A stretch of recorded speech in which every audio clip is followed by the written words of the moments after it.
Questions वो लोग ऐसे कर रहे थे जिससे मुझे भी ये पता चल रहा था कि पॉलिटिकल साइंस के बारे में जो मेरा पैनल है उनको भी ज्यादा हाँ कुछ जी। नहीं पता है। हाँ, तो वो तो वहां से मुझे थोड़ा सा और कॉन्फिडेंस आ गया कि अच्छा, you have to only speak in English.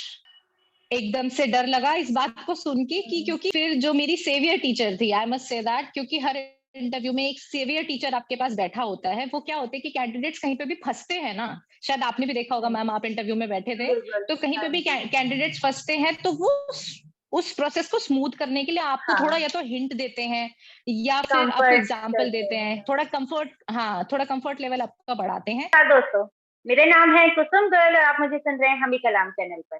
आज हमारे साथ एक बहुत ही डायनामिक, बहुत ही प्रेजेंट पर्सनालिटी है, जिन्हें मैं जब से मैंने केवी ज्वाइन किया है तब से जानती हूँ।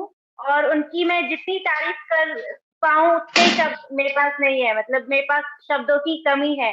बहुत ही डायनामिक पर्सनालिटी है हमारे पास। आज हमारे साथ है नेहा मैम। और वो, चाहे आप उनकी ड्राइंग कह लो, डांस कह लो, सिंगिंग कह लो, कोई भी एक्टिविटी जो हमें करनी होती थी केवी में, उसमें सबसे जो टॉप परफॉर्मेंस जो होती थी वो नेहा मैम की होती थी। तो आज हम उनसे जानेंगे, हमें ये मौका मिल रहा है, एक अपॉर्चुनिटी मिल रही है कि आज हम नेहा मैम से जान पाए कि केवीएस के लिए उन्होंने कैसे प्रिपेयर किया था, उनका केवी का क्या एक्सपीरियंस रहा था, और हमें वो थोड़ा गाइड करें। तो first of all we would like to thank you ma'am कि आपने टाइम निकाला हमारे लिए अपना एक्सपीरियंस शेयर करने के लिए। Thank you so much. Welcome Neha ma'am. Thank you Kusum, thank you so much. I am very happy to be the part of हम भी कलाम चैनल, और मुझे बहुत खुशी है मैं एटलीस्ट तुमसे इस तरीके से बात कर पा रही हूँ दोबारा से, और हम अपने वही पुरानी मेमोरीज को इस बार फिर से जिएंगे। आज मैं जो भी आप मुझसे बिल्कुल। पूछेंगी मैं उनको बहुत ऑनेस्टली उनका जवाब दूंगी। थैंक यू सो मच जी। मेरा फर्स्ट सेशन आपसे होगा कि आप अपना प्लीज थोड़ा ब्रीफ इंट्रोडक्शन दे दें ताकि हमारे व्यूअर्स को आपके बारे में थोड़ी जानकारी मिल जाए। आप सभी को मेरा नमस्कार। मैं नेहा पवार, और 2017 में मैं केवीएस में एज ए प्राइमरी टीचर थी। केवीएस सिलवासा में मैं पोस्टेड थी, और 2019 से मैं एमसीडी में as a primary teacher appointed हूँ। वैसे तो काफी टाइम हो गया है बीइंग अ टीचर, क्योंकि 2012 में मैंने अपनी ईटी दिल्ली से कंप्लीट कर ली थी, और उसके बाद से मैं इसी प्रोफेशन में हूँ। और कुसुम मैम भी मेरे को वही केवी में मिली थी। So yes, we are going through this journey together till now. Okay, thank you ma'am. अच्छा नेहा मैम, आप प्लीज बताएं कि आपका जो केवी में जो इंटरव्यू का जो स्कोर था और रिटर्न का स्कोर था वो क्या था? कुसुम, मेरा जो रिटर्न का स्कोर था वो 114 था, और जो मेरा केवी इंटरव्यू में स्कोर था वो इट्स 58। तो काफी अच्छा स्कोर था मेरा, मतलब मैं सोच भी नहीं पा रही थी कि मेरे को इतना अच्छा स्कोर मिल जाएगा, नहीं, क्योंकि एज आपको तो यूजुअल 100 आउट ऑफ 60 भी मिल सकते थे।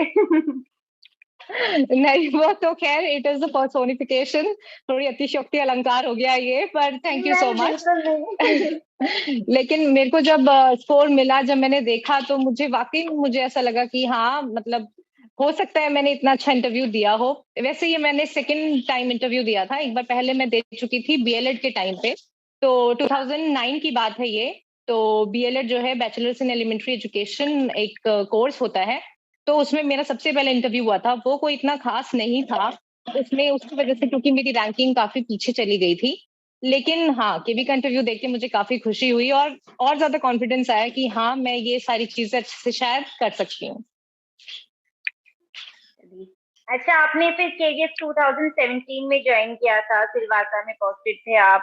आप प्लीज बताएंगे कि आपने उस दिन क्या पहना था? वहीं से स्टार्ट करते हैं कि आप क्या पहन के तो गए थे। तो जब मेरा इंटरव्यू था वो 2 जून को था, और वो जयपुर में था। बहुत भरी गर्मी थी, तो मैंने ये सोचा कि यार सूट ही पहन लेते हैं, और फिर पेरेंट्स ने भी मुझसे यही बोला कि आप सूट ही पहनो, सूट पहन के चले जाओ, ऐसा कुछ नहीं इंटरव्यू में आपको साड़ी ही पहननी है। तो इसके बाद में मैं आपको बताऊंगी कि भाई देखो, एक प्रेशर होता है हमारे पास, इंटरनली भी एक्सटर्नली भी, कि हम इंटरव्यू देने के लिए जा रहे हैं, और वो भी जॉब के लिए। तो मैं वहां पर गई और वहां पर मैंने मोस्ट ऑफ द कैंडिडेट्स को, जो फीमेल्स थी, उनको साड़ी में देखा। और देखने के बाद मैंने एकदम से मैं परेशान हो गई कि यार ये तो सभी साड़ी में मेंटली है और थोड़ा अजीब मैं, लगा होगा। हाँ मैं ऐसे हूँ, और कहीं इस वजह से मार्क्स में कुछ दिक्कत ना आ जाए। तो खैर उसके बाद हम जैसे स्कॉटिंग होती है क्लासेस में हो गई, हमारे डॉक्यूमेंट्स वगैरह लिए गए। तो उसके बाद मुझे ध्यान आया कि नेहा, सूट तो है लेकिन दुपट्टा नहीं है तेरे पास, एटलीस्ट दुपट्टा तो रख ले। दुपट्टा भी नहीं। दुपट्टा तो मस्ट होना ही चाहिए। तो फिर मैं फिर से बाहर अपनी मम्मा के पास गई, मैंने बोला मम्मा जैसा भी दुपट्टा आपने आपके पास है आप वो मुझे दे दो, मैं उसको कैरी कर लेती हूँ, एटलीस्ट थोड़ा सा सेंसिबल लगेगा। खैर मैंने दुपट्टा वगैरह लिया सूट पे, और मैं I entered into my in front of my panel, और मैंने बैठ के इंटरव्यू दिया। बस यही मेरी स्टोरी थी ऑफ माय ड्रेस। ऐसा कुछ नहीं है वैसे, सिर्फ वहां पे देखिए आपका कॉन्फिडेंस देखा जाता है, उससे ज्यादा कुछ नहीं। मुझे जो पर्सनली फील हुआ वो यही है, इससे ज्यादा ये, हाँ बिल्कुल। अच्छी बात है अगर आप अपनी ड्रेस पे, जहां आप अपनी प्रेजेंटेशन पे ध्यान देंगे तो वो बहुत अच्छी बात है, मतलब। लेकिन ऐसा नहीं कि अगर पॉजिटिव आप है। कुछ भूल चूक, हाँ कोई भूल चूक हो जाती है आपसे तो उसको भी माइंड करने की कोई जरूरत नहीं है, होता है ऐसा। मीन्स कॉन्फिडेंट रहना है फिर भी। हाँ जी कॉन्फिडेंस बिल्कुल इज द कॉन्फिडेंट। की। हाँ जी। फिर मैम आपने रूम में एंटर किया, उसके बाद फिर मतलब कैसे स्टार्ट हुआ सब? आ, हाँ जी, मैंने जैसे मैंने पहले बोला, मे आई कम इन प्लीज, मैंने सर मैम इस तरीके से डेजिग्नेट किसी को नहीं किया, क्योंकि वहां पे दोनों बैठे हुए थे, सर भी थे मैम भी थी, लेकिन मैंने डेजिग्नेशन किसी को नहीं दी। मैंने सिर्फ बोला नॉर्मली, हंस के, स्माइल करके, ऑल टाइम स्माइल रही मेरे फेस पे। ऑल्दो मैं बहुत टेंस्ड थी, क्योंकि ये मेरे जॉब के लिए था, क्योंकि मैं चाहती थी कि भाई मैं एक गवर्नमेंट बॉडी का पार्ट बनूं। तो इसलिए मैं अंदर गई, मैंने कहा मैं कम इन प्लीज, तो उन्होंने बुला लिया। बुला के मैं वेट किया कि ये लोग मुझे बोलेंगे कि प्लीज हैव अ सीट, और उन्होंने ज्यादा टाइम नहीं लिया, उन्होंने मुझसे बोला कि yes please have a seat. मैं बैठ गई, मैं बैठते के साथ ही मैंने सबकी तरफ देखा and I said good morning, सबकी तरफ। मैंने कोई अलग से नहीं बोला किसी को good morning ma'am, good morning sir, जल्दी से मैंने सबकी तरफ देखा और स्माइल करते हुए बोला गुड मॉर्निंग। मीन्स सबसे आई कांटेक्ट बनाया आपने? हाँ, सबसे आई कांटेक्ट बनाया। अच्छा, फिर भी आपसे फर्स्ट क्वेश्चन क्या पूछा गया था? मेरा फर्स्ट क्वेश्चन था कि प्लीज इंट्रोड्यूस योरसेल्फ। और उसके बाद ये क्वेश्चन पूछने के बाद जो मेरे पैनल में एक मैम बैठी हुई थी, वो साउथ इंडिया से हेल करती थी, क्योंकि उनका पहनावा, उनके बातचीत का तरीका बिल्कुल लग रहा था कि she is from South India. Then she said to me कि अच्छा, you have to only speak in English, you can't be bilingual, and neither you can use Hindi words, please don't do that, only speak in English. एकदम से डर लगा इस बात को सुन के, कि क्योंकि भाई हमारी मदर टंग जो है वो हिंदी है। अच्छा, तो कुछ ऐसी चीजें थी जो हिंदी में भी हम लोग बोलते हैं एक्सप्लेन करने के लिए, कई बार हम क्लासेस में भी यूज करते हैं हिंदी को। तो फिर मैंने थोड़ा सा सांस लिया, मैंने कहा नेहा बी काम, सोचा पेशेंटली, देखो जो होगा वो तो होगा ही, लेकिन try to speak in English. तो मैंने कोशिश की कि मैं इंग्लिश में ही बात करूंगी। उसके बाद मैंने अपना इंट्रोडक्शन दिया। इंट्रोडक्शन देखिए सभी का फैब्रिकेटेड होता है, इंट्रोडक्शन सब प्रिपेयर करके जाते हैं अपना, कहाँ से पढ़े हैं, कहाँ से क्या किया है, सब कुछ होता है। तो मेन चीज क्या है कि बायोडेटा में आप जो भी लिखेंगे वो आपके इंटरव्यू से, जो इंट्रोडक्शन आप देंगे इंटरव्यू में, उससे सिमिलर होना चाहिए, उससे डिफरेंशिएट मत कीजिए। इसलिए हमेशा क्या होता है कि ऑनेस्ट होना बहुत जरूरी होता है इंटरव्यू के टाइम पे, क्योंकि कई बार हम कुछ बिल्कुल। सोच के अंदर जाते हैं और वहां इतना प्रेशर बिल्डअप हो जाता है कि जो हमारी चीज होती है असल में हम सिर्फ वही बोल पाते हैं, हम इधर उधर की बातें नहीं बोल पाते, क्योंकि हमारा जो फेस एक्सप्रेशन होता है ना, झूठ बोलते हुए वो बदलता है। और बिल्कुल। मैं ऐसा सोच के गई थी, बल्कि मैंने ऐसा कई जगह पढ़ा भी था कि जब हम इंटरव्यू देने जाते हैं तो कोई एक ऐसा बैठा होता है जो साइकोलॉजिकली आपको ऑब्जर्व कर रहा होता है। तो बस मैंने यही सोचा था कि कोई मेरा झूठ ना पकड़ ले यहाँ पे, इसलिए मैं बहुत ऑनेस्टी से मैंने बायोडेटा भरा, और ऑनेस्टी से ही मैंने अपना इंट्रोडक्शन दिया। सो दी इंट्रोडक्शन में क्या क्या चीजें इंक्लूड करनी चाहिए, आपने क्या क्या इंट्रोडक्शन चीजें इंक्लूड इंट्रोडक्शन में सबसे पहले तो मैंने अपना नाम बोला, और माई सेल्फ के साथ अपना नाम जोड़कर नहीं बोलना है, क्योंकि ये थोड़ा की? इगोइस्टिक लगता है, ठीक है।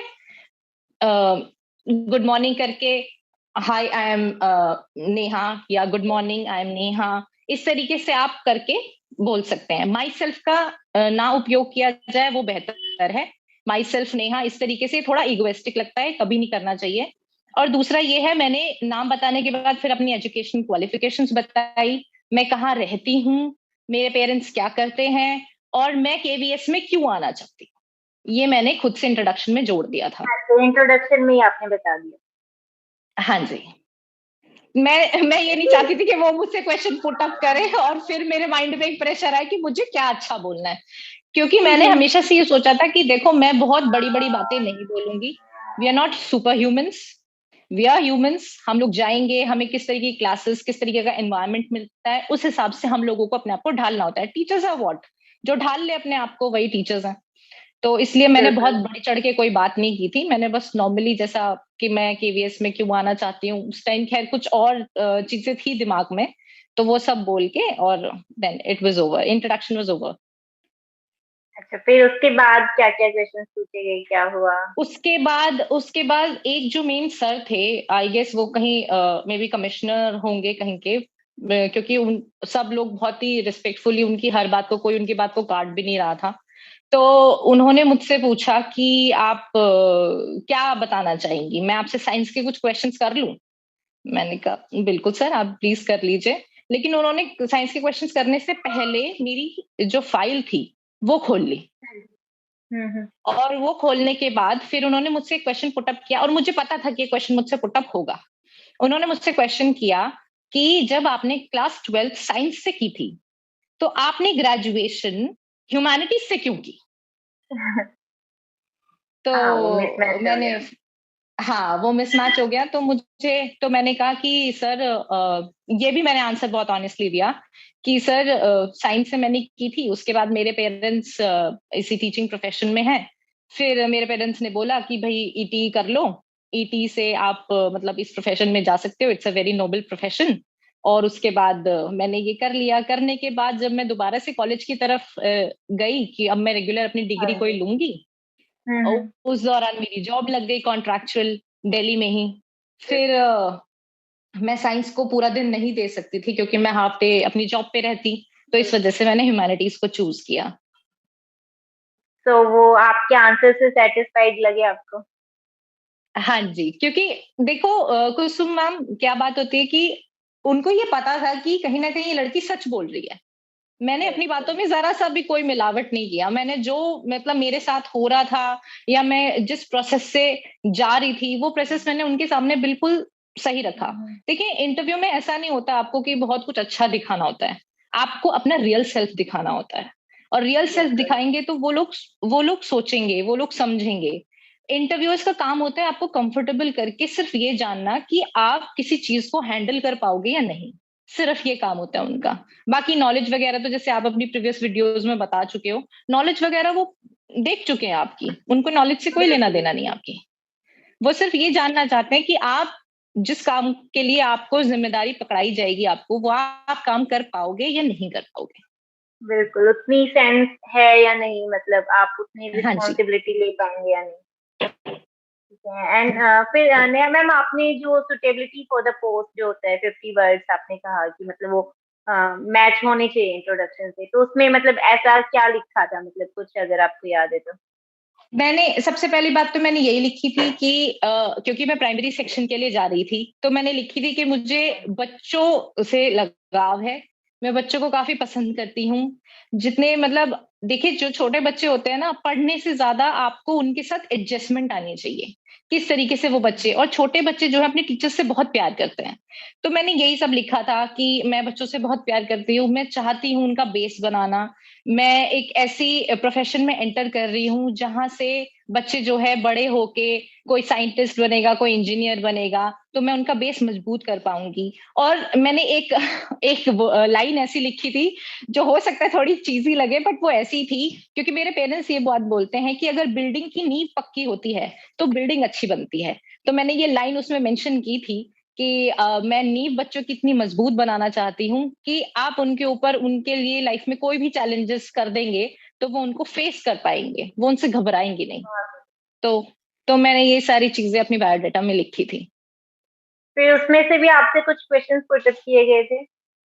नहीं, उन्होंने मेरा बायोडाटा पढ़ा होगा, आई डोंट नो, बहुत सरसरी निगाहों से वो लोग पढ़ते हैं, लेकिन मैंने क्या देखा कि मेरे पैनल के जो टीचर्स थे वो मुझसे बातें करने में ज्यादा इंटरेस्टेड थे।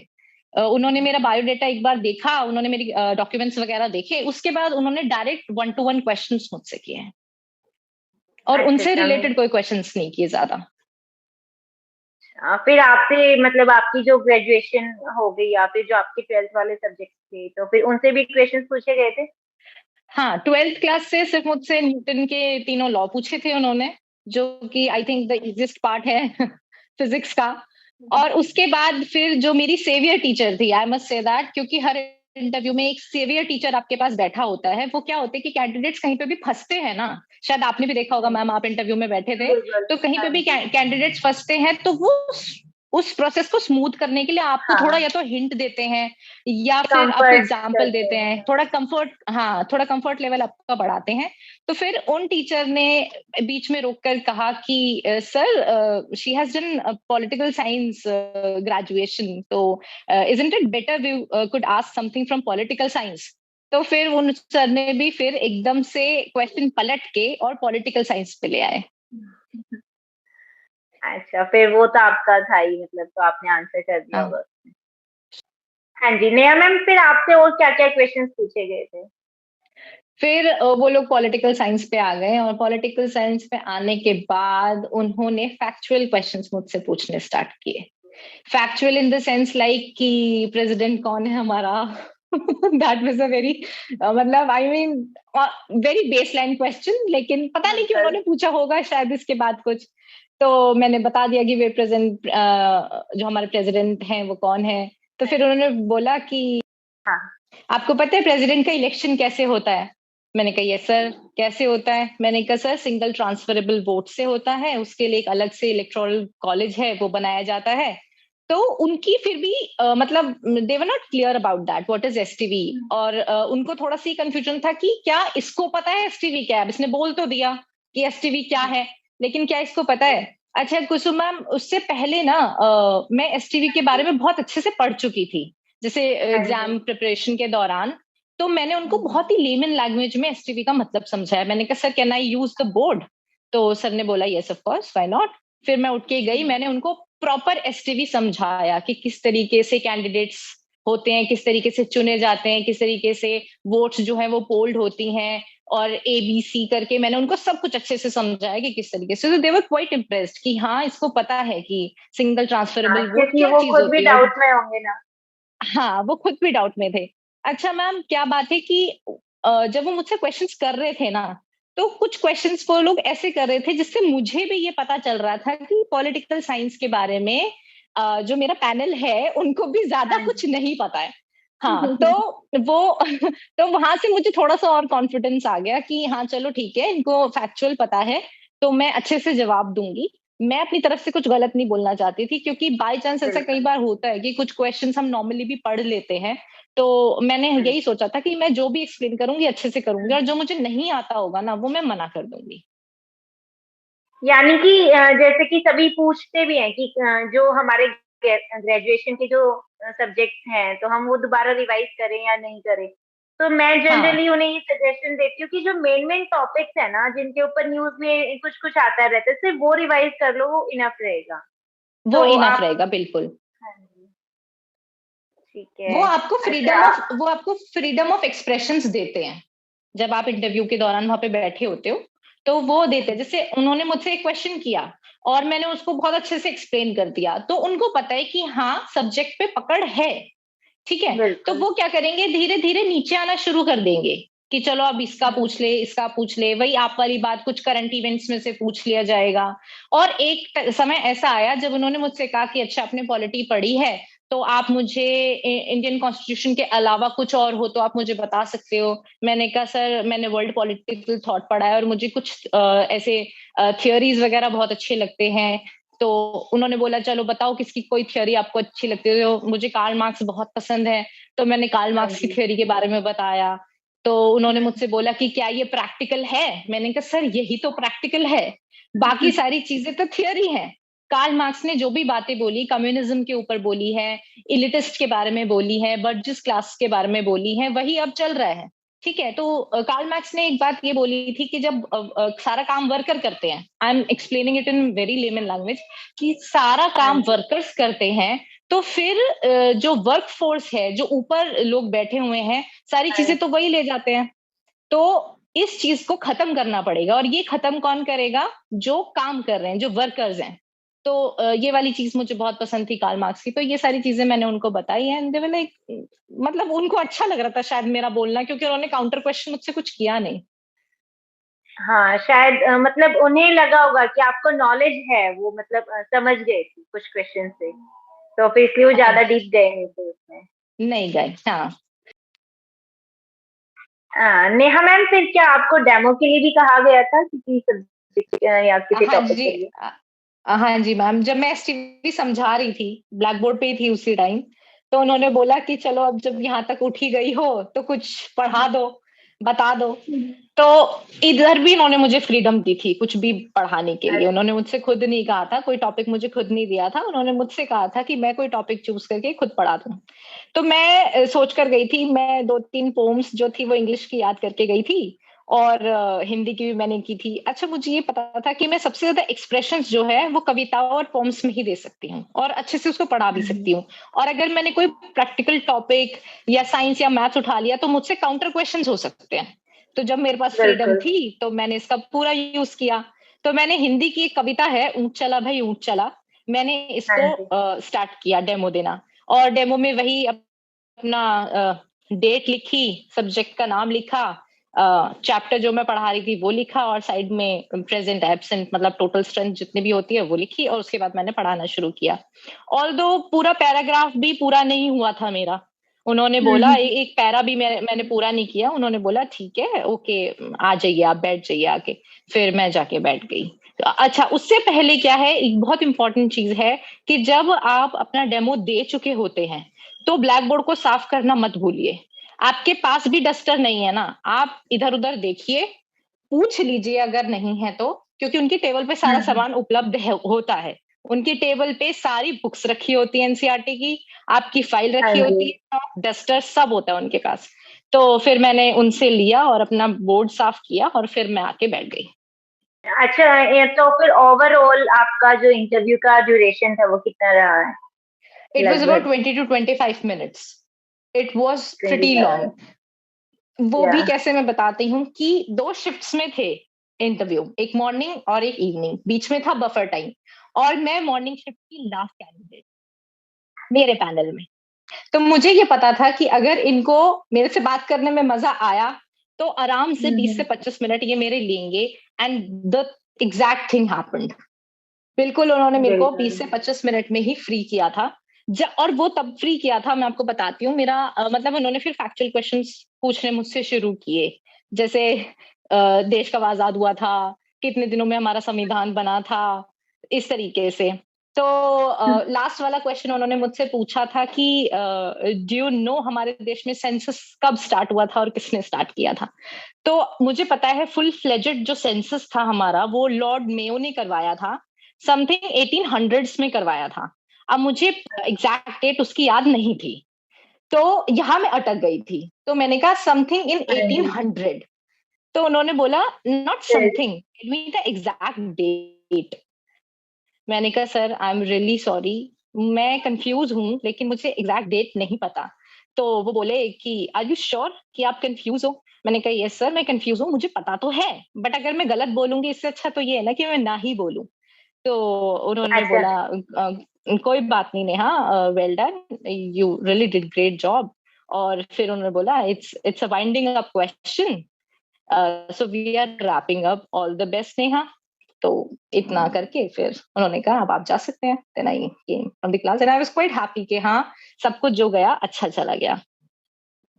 तो एक तरह से उन्होंने आपको फीडबैक भी दिया हाँ, उन्होंने कि मुझे मतलब फीडबैक अच्छा दिया। था। उन्होंने मुझे फीडबैक दिया, और उन्होंने मुझे ऑल द बेस्ट भी किया, जिससे मैं और ज्यादा कॉन्फिडेंट थी कि हाँ भाई हो सकता है कि मैं मतलब इंटरव्यू अच्छा करके मैं फाइनल लिस्ट तक पहुंच जाऊं। हाँ।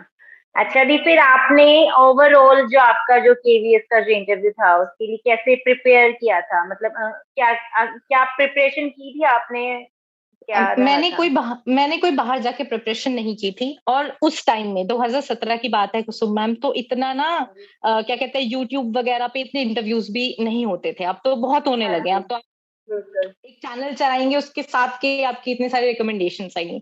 उस टाइम ऐसा नहीं होता हाँ था। जी। बट हाँ, थोड़ा बहुत ना, मैंने प्रतियोगिता दर्पण आती थी मेरे घर में, हर हर महीने आती थी। तो मैं उसमें यूपीएससी के इंटरव्यूज पढ़ती थी हमेशा से, अच्छा। बचपन से ही। तो मैंने जो उस इंटरव्यूज में देखा था कि भाई किस तरीके से ये लोग बहुत ही काम होके, बहुत ही पॉइज होके इंटरव्यू देते हैं, तो मैंने हमेशा से ये सोचा था। और जो मैंने पहला इंटरव्यू दिया था कुसुम मैम, वो इंटरव्यू मेरा थोड़ा सा खराब हो गया था। तो उससे अच्छा, मैंने बहुत सारी चीजें सीखी थी। जो मैंने बीएलएड के टाइम पे इंटरव्यू दिया था, तो उससे मैंने बहुत सारी चीजें तो वो सीखी। भी मैंने आपने जैसे, केवीएस का ही दिया था? नहीं नहीं, वो मैंने मतलब बीएलएड जो एलिमेंट्री एजुकेशन के लिए जो बैचलर्स कोर्स होता हाँ है, जी। उसमें आपका हाँ। रिटन एग्जाम के बाद एक इंटरव्यू होता है। उसके अच्छा बाद आपकी अच्छा अच्छा। रैंकिंग्स निकलती है, फिर आपको कॉलेजेस प्रोवाइड होते हैं। तो वो था तो इसी से रिलेटेड, टीचिंग से रिलेटेड। लेकिन वो थोड़ा सा मेरा, क्योंकि 2009 में मैंने ट्वेल्थ की थी, तो मेरे मेरे पास इतना हाँ, कोई वो एक्सपोजर नहीं था इंटरव्यू के लिए। तो बिल्कुल। वहां जो गलतियां हुई थी, वो मैंने सोचा था कि मैं यहाँ नहीं करूंगी। अच्छा, एक बात और मैं भूल गई। उन्होंने साइकोलॉजिकल भी मुझसे क्वेश्चन पूछे। एक क्वेश्चन उन्होंने मुझसे ये पूछा था कि, और ये बहुत ही आम क्वेश्चन है, ये हर टीचर से पूछा जा सकता है, कि अगर आपकी क्लास में बच्चा बहुत शरारती है, हाँ तो जी। आप क्या करोगे? उन्होंने मुझसे ये क्वेश्चन पूछा था। तो मैंने इनसे ये बोला, हाँ, तो उन्होंने ये बात भी कही थी कि जब आप इतने दिनों से कॉन्ट्रैक्चुअल टीचर हो, तो आपके सामने ऐसे बच्चे आए होंगे नेहा। तो मैंने कहा यस मैम, आए थे।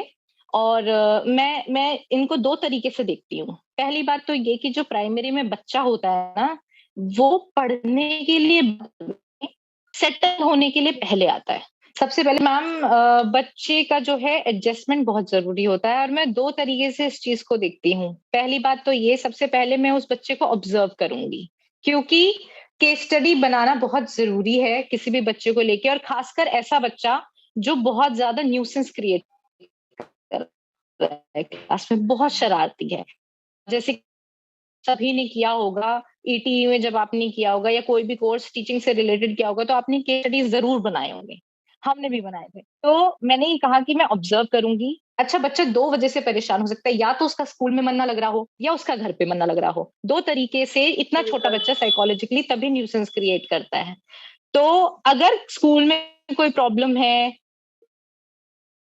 या फिर उसका स्कूल में मन नहीं लग रहा है, पढ़ने में मन नहीं लग रहा है, तो मैं बिहेवियरल उससे अटैच हो जाऊंगी।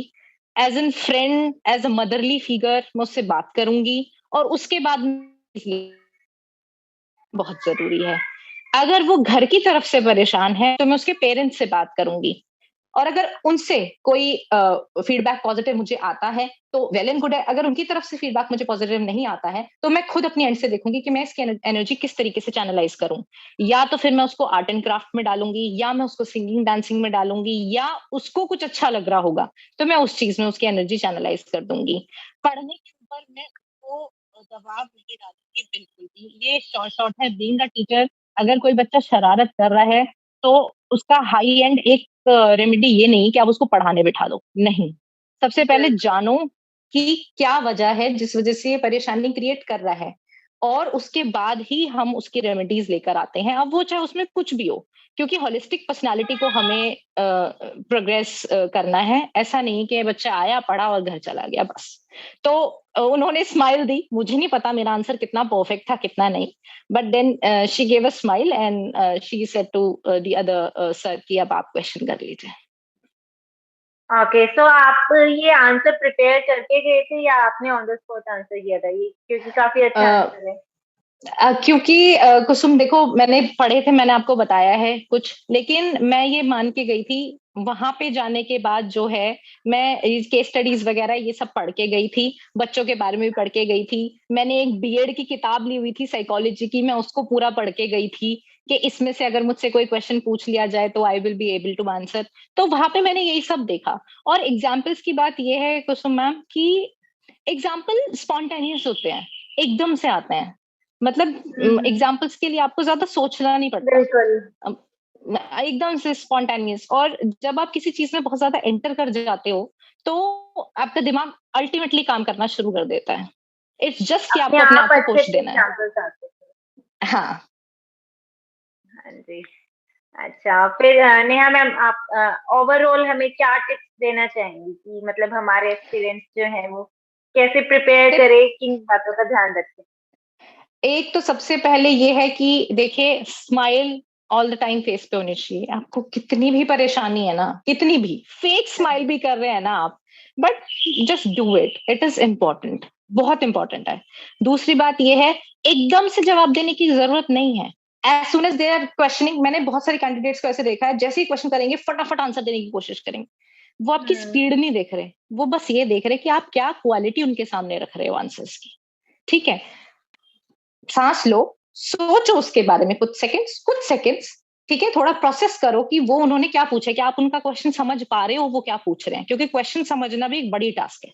हर कोई क्वेश्चन नहीं बिल्कुल। समझ पाता। और जो इंटरव्यूअर होता है वो बार बार अपने क्वेश्चन रिपीट नहीं करता। ठीक है, इससे आपकी जो क्या है ना, पकड़ मजबूत हो जाती है अपने इंटरव्यू पे, और सामने वाले को पता चल जाता है कि ये सुन, you have to be a good listener before being a good orator. तो आपको सुनना चाहिए, ध्यान से सुनो, ध्यान से, उसके बाद रिप्लाई करो and just see the magic happens. Okay, so इन चीजों का ध्यान रखना है हमें। और प्रिपरेशन के लिए और कोई ऐसी स्किल जो मतलब हमें बहुत काम आने वाली है वहाँ? हाँ, प्रिपरेशन के लिए यही है, देखिए, मल्टीपल इंटरव्यूज को पढ़ो, देखो, मल्टीपल। ठीक है, जितना भी आप, जो लोग इंटरव्यूज दे के आए उनके इंटरव्यूज के बारे में सुनो, और ये बात दिमाग से निकाल दो कि वो आपकी नॉलेज को चेक करने वाले हैं वहां पे। ऐसा कुछ नहीं है, वो आपकी कॉन्फिडेंस को चेक करेंगे, कॉन्फिडेंस को थोड़ा थोड़ा नॉलेज के साथ मर्ज करके चेक करेंगे। देखिए, और तो वो आपसे क्या पर्सनल पूछेंगे, थोड़ा थोड़ा। लेकिन बिल्कुल। ऐसा नहीं कि हाँ, प्रॉपर आपकी नॉलेज के ऊपर वो आपको चेक करने वाले हैं।